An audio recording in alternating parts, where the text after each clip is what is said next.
اب یہ محنت کرنا کہ دلوں میں ایمان کامل ہو اور جسم ہر ایک کا سنت اعمال کا پابند بنے، تو اس کو مقصد بنا کر کرنا. جیسے پہلے عرض کیا کہ حضور صلی اللہ علیہ وسلم خاتم النبیین ہیں.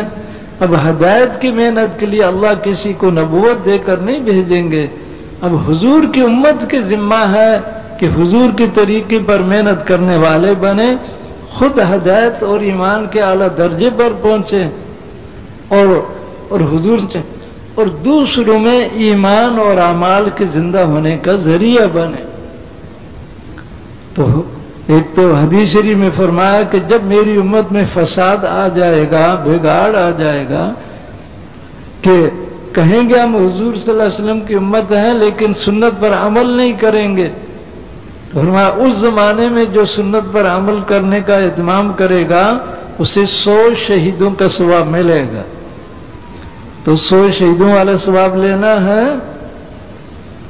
کیا خیال ہے؟ تو بھائی اس کا عزم کریں کہ حضور صلی اللہ علیہ وسلم کی ہر سنت پر عمل کرنا ہے. سنت کو اعمال کرنا. پھر اگلا درجہ فرمایا کہ جس نے میری مردہ سنت کو زندہ کیا. تو مردہ سنت کیا کہ عام طور پر لوگ اس پر عمل نہیں کرتے، تو زندہ کرنا یہ ہے کہ خود بھی عمل کرتا ہے، دوسروں کو بھی اس پر عمل کے لیے تیار کرتا ہے.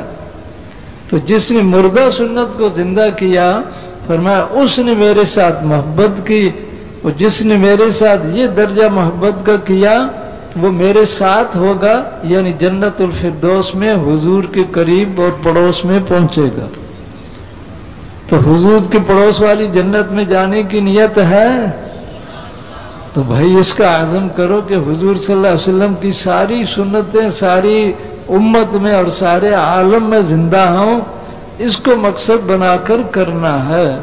تو بزرگ فرماتے ہیں کہ جو دعوت کے عمل کو مقصد بنا کر خود کرے گا، دوسروں کو دعوت پر تیار کرے گا، اور اسی طرح تعلیم، فضائل کی تعلیم خود بھی کرے گا، دوسروں کو فضائل کی تعلیم پر تیار کرنا، سنت طریقے خود بھی سیکھے گا، دوسروں کو سیکھنے پر تیار کرے گا، اور پھر سنت اعمال جو بڑا عمل نماز کا خود اہتمام کرنا اور ہر مسلمان کو نماز کا یعنی کامل طور پر پابندی سے کرنے پر تیار کرنا.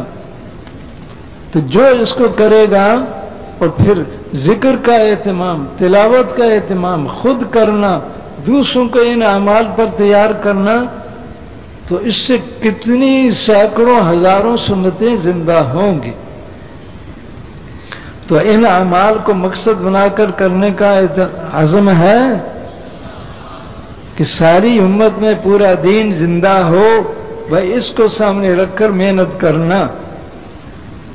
اور حضور صلی اللہ علیہ وسلم اور صحابہ کرام نے جیسے کیا ہے، بھائی اس ترتیب پر محنت کرنے والے بننا. تو صحابہ کرام کی ترتیب جو ہے کہ عام طور پر 4 مہینے 6 مہینے باہر تقاضوں پر دوسرے علاقوں یا دوسرے ملکوں میں جا کر محنت کرنا، مقام پر رہتے ہوئے رات دن کے 12 گھنٹے اعمال کی محنت میں، 12 گھنٹے اعمال کی محنت میں، 12 گھنٹے باقی ضرورتوں میں. اور ضرورت کے کاموں میں بھی سنت کے خلاف کوئی نہیں. اس صحابہ کرام کے بارے میں آتا ہے، وہ فرماتے ہیں بازار میں بھی سنت اعمال. تو بھائی اللہ پاک ان حضرات کی تابعداری میں کمال تک پہنچنے کی توفیق عطا فرمائے.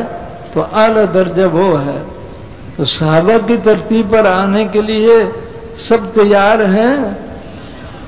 جیسے صحابہ نے محنت کی، یعنی صحابہ کرام کا اول درجے کا طبقہ وہ تھا کہ دین کے ہر تقاضے کے لیے ہر وقت تیار.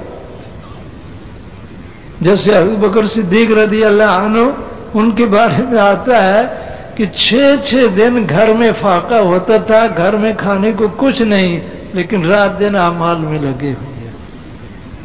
6 دن کا فاقہ برداشت کرنا. تو بھائی جو اعمال کے ایسا اہتمام کرتے ہیں ان کے لیے برکت کے دروازے اللہ کھول دیتے ہیں. بغیر کھانے کے طاقت